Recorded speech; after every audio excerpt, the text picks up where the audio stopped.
In John 8:56, Jesus said, "Your father Abraham rejoiced to see my day, and he saw it, and was glad." What was Jesus referring to? When did Abraham see his day? There are a few possibilities, and perhaps Jesus wasn't referring to a single event.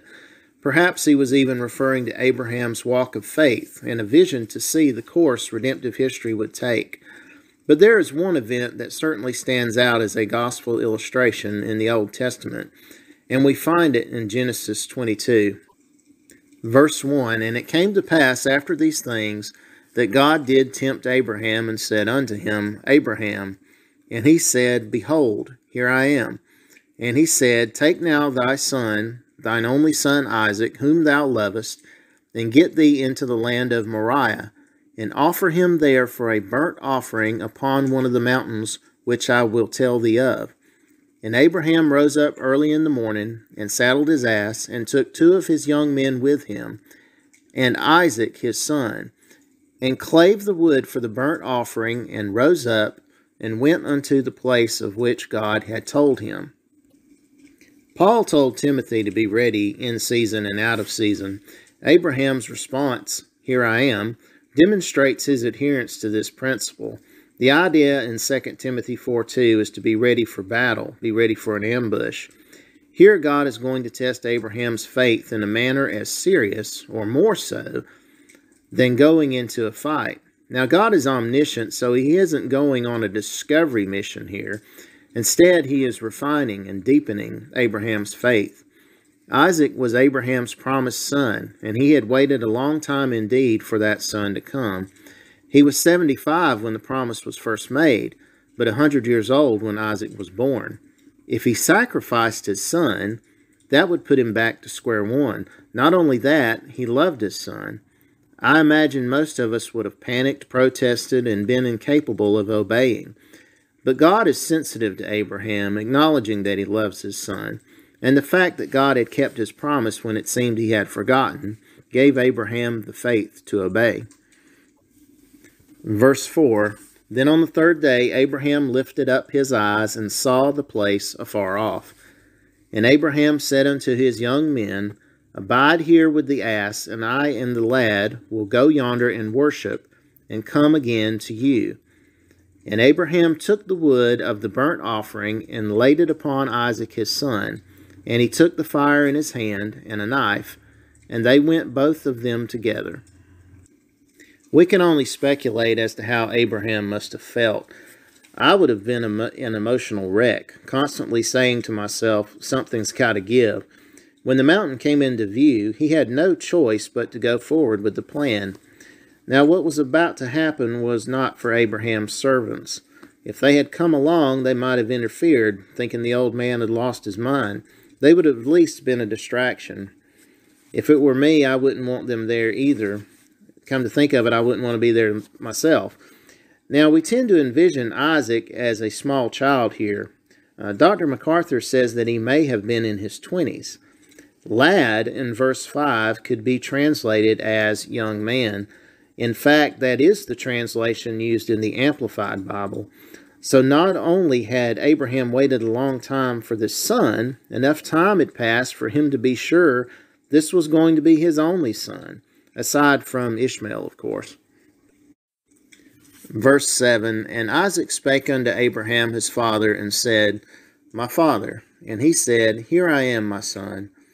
And he said, Behold the fire and the wood, but where is the lamb for the burnt offering? And Abraham said, My son, God will provide himself a lamb for a burnt offering. So they went both of them together." Again, if I were in Abraham's shoes, I would have been dreading this question all day. I wouldn't want to lie, but I certainly wouldn't want to tell the truth. How would I justify this to my son? But look at how Abraham chose to respond. God will provide. This begs the question if he knew exactly what would happen. Perhaps he did, but in any event, he knew God would provide a solution somehow. He continued to act in faith, trusting God for the outcome. Verse 9, "And they came to the place which God had told him of, and Abraham built an altar there. and laid the wood in order, and bound Isaac his son, and laid him on the altar upon the wood. And Abraham stretched forth his hand, and took the knife to slay his son. There's a bit of irony here in that the wood was put on Isaac's back, and now Isaac has been laid upon the wood. Would Abraham have gone through with it? I think we have to assume so. He did not stop until commanded. We tend to wonder about Abraham's emotion here, but what of Isaac? At some point he had to understand that his father intended to sacrifice him. Abraham had bound him. Was there a chance he was going to resist? The fact that the Bible doesn't describe a conflict here would seem to indicate that Isaac was trusting his father, just as Abraham was trusting his father. Verse 11, And the angel of the Lord called unto him out of heaven, and said, Abraham, Abraham. And he said, Here am I. And he said, Lay not thine hand upon the lad, neither do thou anything unto him. For now I know that thou fearest God, seeing thou hast not withheld thy son, thine only son, from me. The repetition of Abraham's name is emphatic. Our God is a God who intervenes, who takes action, who takes the initiative. Again, God already knew the outcome. God did not need to discover anything.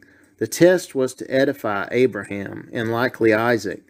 The point was for Abraham to know, to experience God relationally, to experience his faith in action and build upon it.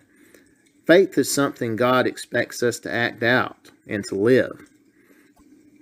Verse 13, And Abraham lifted up his eyes and looked, and behold, behind him a ram caught in the thicket by his horns. And Abraham went and took the ram, and offered him up for a burnt offering in the stead of his son. And Abraham called the name of that place Jehovah-Jireh, as it is said to this day, In the mount of the Lord it shall be seen.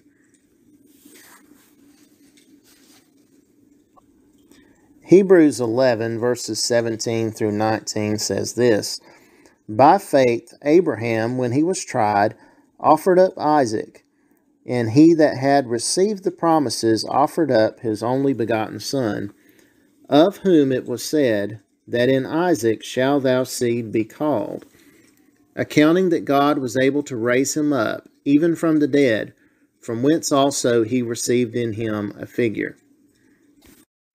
Abraham foresaw the coming of a substitute. He foresaw the resurrection. He saw Jesus' day and rejoiced. The writer of Hebrews explicitly states that he had reasoned that God was able to raise Isaac from the dead. How did he arrive at this conclusion? Well, for one thing, we ought to know that the same God who created life in the first place and sustains it day by day has the ability to restore it. Second, he knew that God was going to keep his promise to preserve his seed. There's no way that it could have ended on that altar that day. But most of all, God revealed himself in his plan to Abraham. The name Jehovah-Jireh means the Lord will provide. In fact, many translations say exactly that. The Lord provided a substitute for Isaac that day, but it wasn't really the ram. The ram foreshadowed the coming substitute, which is Jesus Christ, whose sacrifice would provide the atonement for all of our sin.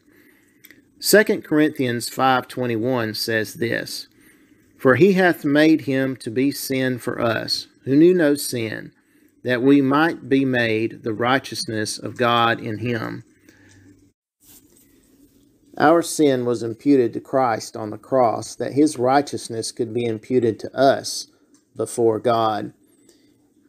I know the History Channel did a series about the Bible, and they dramatized this event, and they portrayed Abraham as very distressed. And as I have said, that's how I would be. But the writer of Hebrews seems to have a different take on Abraham here. He was acting in faith. He spoke confidently when he told his two servants that they would go up and worship and that they would come back. And he spoke confidently when he told Isaac that the Lord himself would provide a lamb. This testing of Abraham's faith was a perfecting of Abraham's faith. at least as perfect as it can be before we get glorified in heaven. Abraham believed God, and it was counted to him as righteousness. May the same be said of all of us.